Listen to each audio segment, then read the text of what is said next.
This video is focusing on concepts of self-regulated learning and aims to introduce some of those models for self-regulation. Self-regulated learning is the ability of a learner to be independent and to manage their own learning processes.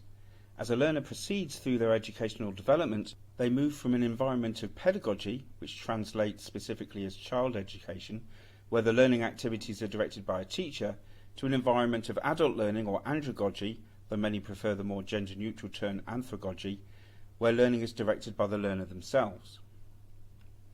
Delahaye and colleagues presented this as a four-stage model, where the learner develops in learning maturity and independence set against increasing andragogic or learner-led activities. Stage 1 is the state of high pedagogic activity. The relative learner immaturity, for example, primary and secondary education, means that the majority of learning is directed by a teacher and is highly structured. In stage 2, this is where there's more emphasis on an andragogic environment, but where there's still limited learner independence, for example, early undergraduate study, where independent learning is expected, but the material is highly structured. Stage 3 is where there's a high degree of andragogy and also high degrees of learner independence, for example, later undergraduate or postgraduate study. Independent learning and inquiry-based activities are prevalent in this paradigm. The final stage, stage 4, which Delahaye and colleagues term autodidaxy, is where there's both low pedagogy and low andragogy. This is the point after formal education, so learning is very much informal, it has no curriculum or structure, but occurs through incidental experiences.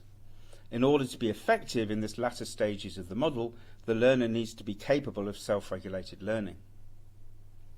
There are many models of self-regulated learning, but most, like this one by Lehman and colleagues, identifies three major dimensions or domains.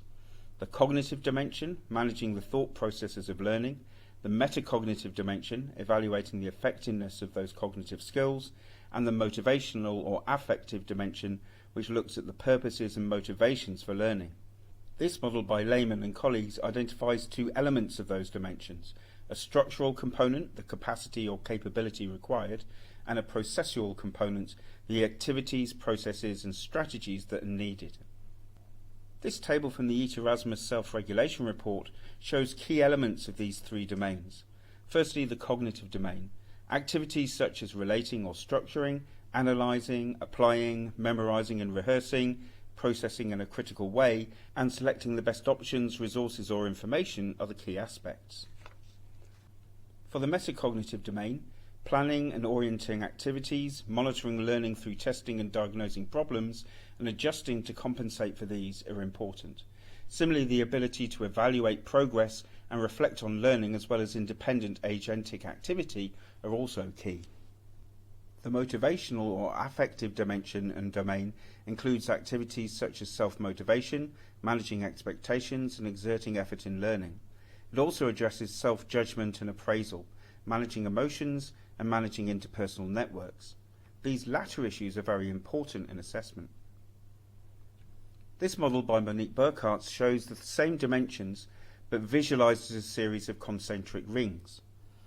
The cognitive domain is at the center, with regulation of cognitive processing being important and the choice of cognitive strategies being required. In order to regulate the cognitive domain, mastery of the metacognitive domain is required. This involves regulating the learning process itself and evaluating the success or failure of strategies in order to determine what works and what strategies need changing. Finally, in order for either of these to be effective, the learner needs regulation of the self and needs the ability to identify their goals, motivations and resources that they need to learn effectively. Taking into account the importance of interpersonal interactions in self-regulated learning, Rutherford proposed a fourth domain to this model, a regulation of interactions with others, and the choice of personal learning networks of learning support. This links with ideas of co-regulation and shared regulation in learning. Co-regulated learning is the interaction of the learner with a more experienced other who's guiding that learner and supporting them. Shared regulation is where two or more learners learn and understand together, exploring the material collaboratively. Self-regulation is also understood as a process of learning as well as a skill. Self-regulation as a process typically involves a recursive 3- or 4-stage cyclical process involving forethought, performance, monitoring and control, and evaluation or self-reflection engaging the preceding activities. So with forethought, planning and goal setting, including activation of perceptions and knowledge of the task and the context and the self-relationship to the task is important.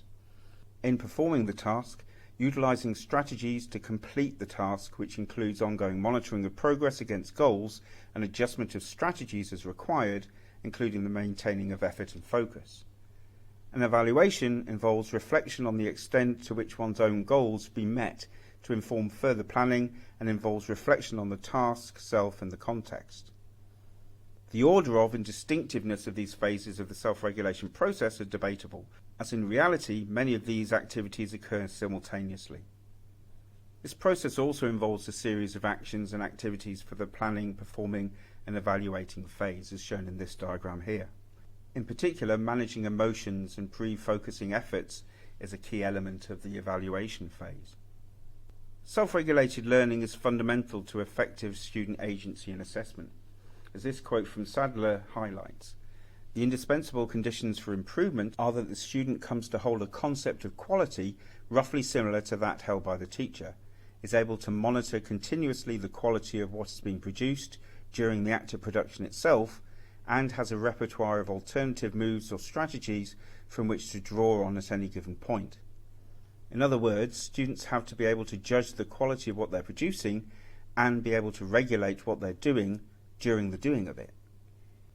So in order for self-regulated learning to be effective for student agency and assessment, we need to structure our assessments to support and develop these self-regulation skills. Effective self-regulation is key to learning gained through assessment and in supporting assessment as part of the learning process. In particular, self-regulation underpins the EAT framework, as we will see in the various modules on this course.